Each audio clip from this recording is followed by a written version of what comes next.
What are you thinking of what we've discussed so far? Well, in reverse order, the last breath concept is kind of interesting to me.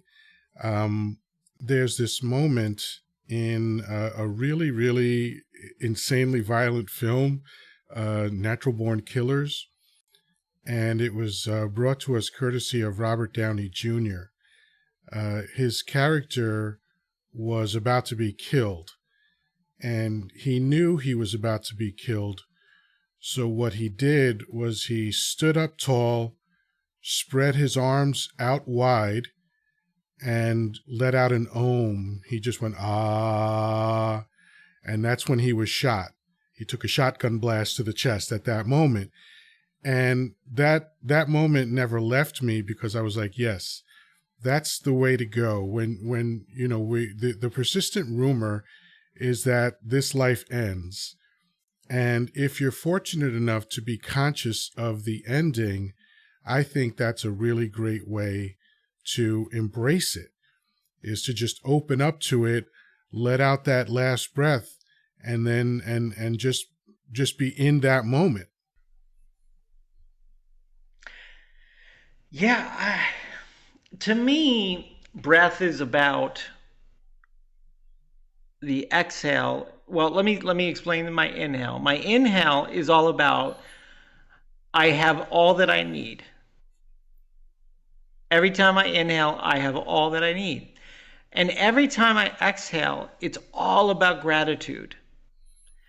And it's the moment in between the inhale and the exhale is where the gems of mindfulness kicks in. To me, if you are in meditation and you focus on that space between the inhale and the exhale, and you look at the silence, the stillness in that moment, that's when you get the gift that you're thankful for on your exhale. And so for me, every single investment in conversation and an investment in kindness and love in this world, I am stacking gratitude to the divine in my last breath. And so I want that last breath to be the most fullest, full of thankful gratitude that I can possibly exist with. Yeah, And that I yeah. won't exist. Well, yeah, I mean, maybe. Yeah, but in terms of your question, this is something that I think humans wrestle with all the time because our desire is stasis. Like literally, our body is in a constant process of getting into homeostasis, which is just a fancy biological word for balance, between our breathing and our heart rate and our internal organs and our temperature and our digestion and all the different things that our bodies do without our knowledge, consent, or control.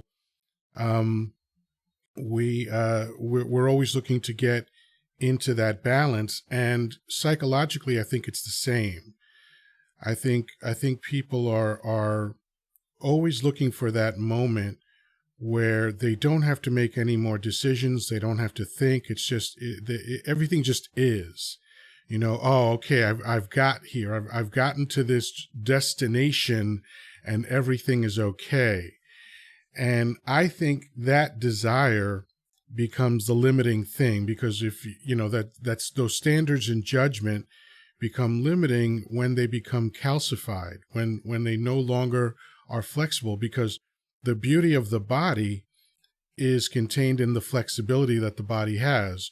If you get too hot, if you get too cold, if you get too thirsty, the body has all these built-in ways to bring balance based on the reality of the moment, not the reality of what happened yesterday, not not the imagined reality of what's going to happen tomorrow.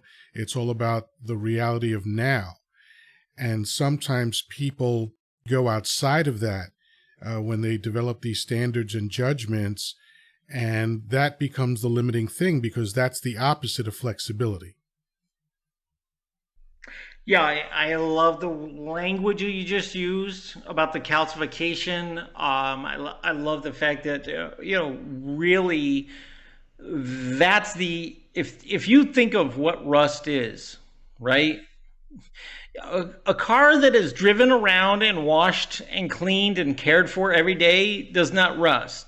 And Right. a part of our cars that are part of our vehicles, our lives, is when we are not doing the right things, that's when we start to, fall apart and calcify. That's when our brain stops working as effectively, and all of these kinds of things. And I think that our muscle of being relaxed about judgment, being flexible with standard, our muscle to being pliable and creative at problem solving is something that it will calcify, it will rust, it will become unworkable if you don't stay in that flexibility, in that well oiled condition, so that you can take on the next set of events, the next set of changes, and to be functional and adaptive to the point where you succeed instead of find yourself boxed into your own prison.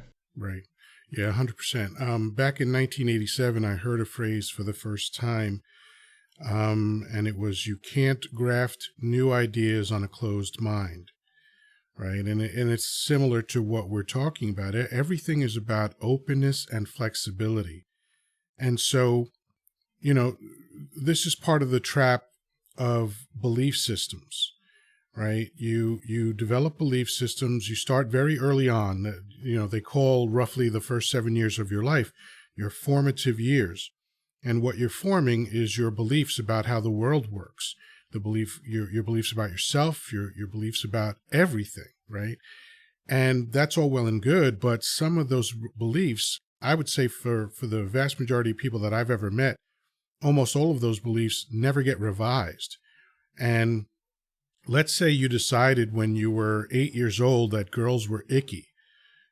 Obviously, as you grow older, that belief is not going to be suitable to your new situation, which is, oh, suddenly I'm attracted to these goofy things, And so and imagine going to a 10-year-old right now for advice about your relationship. I don't think any adult would do that because they inherently know that a 10-year-old doesn't have the resources to give you a decent answer about your current situation. Yet, if you've never revised the decisions that 10-year-old made, that's what you're doing. You're consulting a 10-year-old, right? And so that's why, again, flexibility and really being focused on what's happening now. Forget about what happened in the past. It literally doesn't matter. You take those references where you can. Fire is hot, fire burns. Yeah, but fire can also heat your house. Fire can light your cigars, et cetera, et cetera. So, again, it all comes down to flexibility. I love it. Great points, Chocolate Yoddah. As always, you're a very wise one, and I love your podcast. When I get a chance, I always listen to it when I can. Thank you, sir. Have a great night.